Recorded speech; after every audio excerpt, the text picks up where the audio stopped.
Assalomu alaykum hurmatli kuzatuvchilar. Bugungi yangi lokatsiyamiz Urgut tog' yonbag'rilarida joylashgan Xo'ja Amun ziyoratgohidir.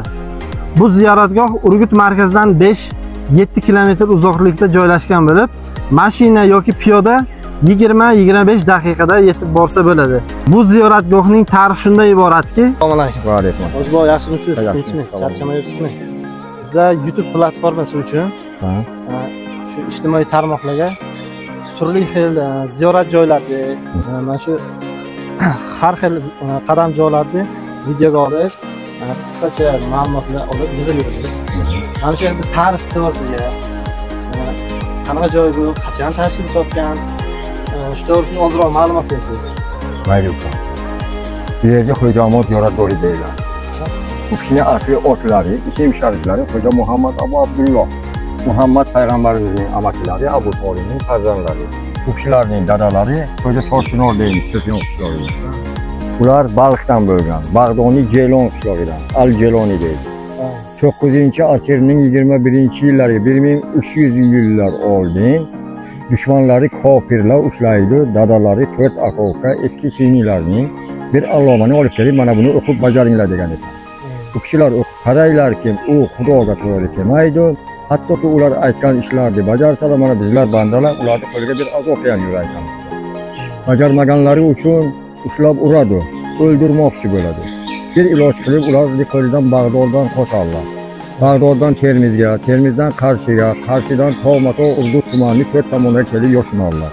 Dadalari charchab, Ko'piyon qishlog'iga, Sochchinor degan joyga charchab qolarlar. Bu kishining mana maqbara bor-ku. Şu maqbaragacha qurib keladi keyin bu 9-asrning 21-yillariga 1300 yillar oldi. O'sha yillar mana bu buloq chashmalar katta ekan. Hattoki kema paraxodlar ham yurar ekan mana shu yerlarda. Onlardan bir katta suv chiqib qoladi. Qochishga iloji yo'q. Xudoga nola qilishdilarki, ey Xudoyim, nima qilay? Suvga tashlasam o'laman. Bo'lmasa bular yetib kelib o'ldiradi. Shu niyat qilganlari uchun mana shu yerga Xudo tomonidan maqbaraning joyi yer ochilib g'or paydo bo'ladi. Bu kishi kirarlar. To ular kelguncha to'xtanarlar, do'stlik qilib ishlarni panoh qilar ekan. Ular yetib kelib, direktasi men ko'rdim sherga kirdi deb aytar ekan. Qolgani aytar ekanki, bir inson bu yerga kirgan bo'lsa, bu to'xtanarlarni to'g'ri uzilaydi, odam ko'rinmaydi. Yo'q. Suvga tashladim deb, suvga qarar ekan, balig'idan boshqa hech nima ko'rinmay ekan. Hayron qolib, bu qanday inson ekanki, ko'zimizda oldidan yo'qotib deb bir-biri bilan maslahallashayotganida, Xudo tomonidan ularning ko'ngliga bir qo'rqish, vahim paydo bo'lib orqada qochib ketar ekan. Ular ketgandan keyin Xudoning amri bilan to'xtanarlarni to'g'ri uzilib ichkari oydin bo'ladi. Bu kishi tashqariga chiqib, xalqqa qarab aytgan ekanlarki, ey xaloyiq, mana endi ism sharifimni Xo'ja Muhammad Abu Abdulloh demanglar. Men bularning qo'lidan amon qoldim. Meni qo'ygaga amon denglar. Toki hayot bor, men bor. Kim dardimda shifo topaman desa, meni oldim kesin, mushkulni oson qilaman deb ko'rsatlardi. Aytgan ekanlar, bu kishi deylar mana Xo'ja Xizr, shoy zindaga o'xshab, bizlarga o'xshab hayotda deylar. Bizadan keyin ham bu kishi hayotda to qiyomat qo'yingacha deylar. Lekin men o'zim ko'rmagandim. Men hozir 64 ga kirdim. 28-apreldan beri. Bu kishini xizmatlariga men dadam kamiga 40-50 yil xizmat qilib uchun dunyoga yo'qdilar. Bizlar 7 yasharimizdan shu xizmatni supurib, sidirib qilib yurgan inson edik. Araga bizlar dadamiz qaridilar, boshqa ish bilan bo'ldik. 5-6 yil mana bu yerga har kimni qo'ydilar. Havuzlar bor katta-katta. 200-300 kishi cho'milaydi. Mana ruslar, bir boshqa millatlarda o'g'illar, ayollari kelib, mana shu yerga ular ham yalang'och bo'lishib bilaydi. O'zimiz ham ko'rgan. Mana bu yerga fisq fasod, aroqxona, jango'li g'urbatli bo'ldi. Katta qonlarimiz 4 kishi majbur meni qo'ydilar. Direktor shallo'g'am yedim. Shallo'g'am berib, jarima qilib qo'yardim. Mana ziyoratchilar ketibdilar endi. Yani bu yerga ayollar qizlar kelolmasdilar. Mana hozir mana shunday, lekin to'g'risini aytsam charchadim. 1 yildan beri men ulardan uzr so'rayman, katta qorlardan. Menga javob bering. Men boshqa kishini qo'yinglar o'rnimga desam, charchadingizmi? Asabim charchadi deb aytdim, yo'q. 1000 kishi qarab o'tiribdilar. Lekin ular boshqa tufayli kelarlar-ku. Sizlar mana bunday harlarga o'tkazganlari yo'q dedi. Hozir ham bitta yarimta keladi, meni ko'rib asta orqaga qochadi. Mana shu ahvol bilan yuramiz. Lekin bu kishining hissiyotlari ham juda katta. Farzand talab, darmonlar kelarlar, befarzandliklar. Mana shu kelarlar, bitta duo fakir, bitta duo qilamiz. Kelajakga bir o'g'ilcha o'qishlar ko'tarib kelib, menga rahmat deganlarni ming emas, million tor. Bizlar emas, oddiy sababchi bizlar axborot aytuvchi. Asosiy Xudo, ikkinchisi mana Xo'jamon bu ko'rib turiblarki, menga niyat qilib, iflos qilib, tilak so'rab kelib deb shu niyatlarni, tilaklarni o'tkazibdilar, beryaptilar. Mana o'zim ham mana shu yil 4-fevral kechasi bomdod vaqtiga men soat 3:10 ga turardi. Mana bir appo kiyimga, soqollari ham appo, chiroyli o'g'il topdilar. Turing. O'zingga ko'ringlar, tushunga. Men kim dedilar? Siz Xo'jamon bo'ku dedi. O'zing ko'rganim yo'q. Bo'lmasa turing, haq to'g'ri aytibsiz.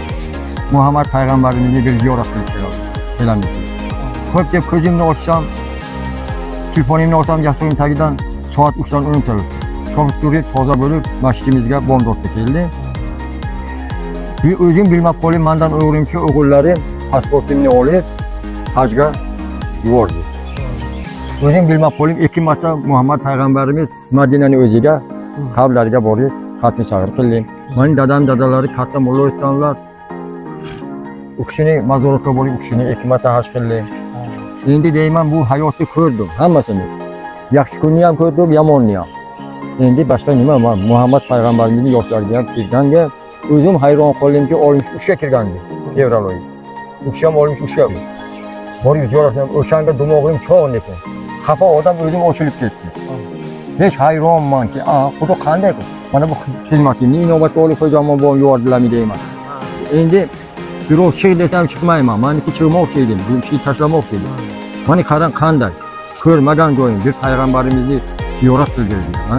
Shunga, lekin 3 kunga isherga bo'ldim, 3 kun. 15 kun ziyorat qilib keldim. Qarang, sizlarni. Lekin odamlarning duosi ijobat bo'lishining sababi shu yerda ziyorat qilishi. Sababi shu. Avvalambor Xudo iflosi xalos. Iflos qilib kelibdilar. Bizlar bekorman, men bu yerga bekorman. Endi mana bu rivoyat tarixda Xudo qanday bergan yoshligimga. Bizlar yoshligimizga kelgan mana shu orqaga suhbaydi.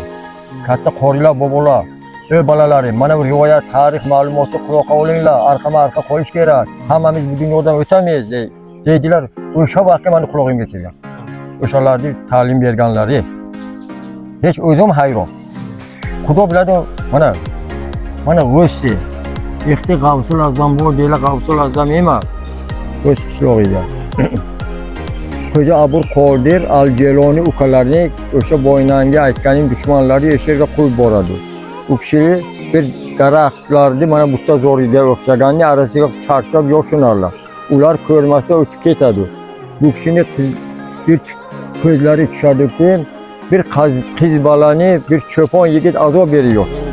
Aşçıları kelib, ayoqlarda kalushlarini olib, yo Pirim G'avsul Azam deb o'tib yuborarlar. 3 cho'pon yigit dunyodan o'tadi, qiz bala ozod bo'lib qoladi beri. O'zlari achchiqlab Pokistonga borib, ukalari esherga yashab dunyodan o'tadilar. Bu kishilar bo'yina 4 aka ukalar dedi. Xo'ja Abul Qosim bu Ispanza qishlog'i. Endi ehtiyom ziyoratgoh qilibdilar, aslida 4-5 yildan beri. Bitta singlari to'pxonaning orqasiga buyruq qo'shilgan esherga. Bitta singlari bizlarning qishlog'imizga past qishlog'imizga bir O'shonbo'lar bir guruh yashaylar. Muyubxon Eshonbo'ning havllarining ichiga qabrlari singan. Ilohi amin. Mana shu dunyomizga har bir inson nima niyat bilan yashayotgan bo'lsa, niyatlariga yetsinlar. Umrlari uzoq bo'lsin, rizqlari farog' bo'lib, mana u kishilar ham hammalari Muhammad payg'ambarimizni borib ziyorat qilib, hoji boboyi hoji ona bo'lib izzat hurmat bilan yorgizlar, duolarga yursinlar. Ey Xudoyo, Xudo bandam desin, mana sizni ham Xudo umri joningizga, kasb koringizga Xudo barakani bersin. Ekonlaringizga mana Muhammad payg'ambarimizning oldilariga borib hajlar qilib, hoji bobo bo'lib izzat hurmat bilan yuringlar. Avvalo Xudo Xo'jamon bo'm qo'ylar.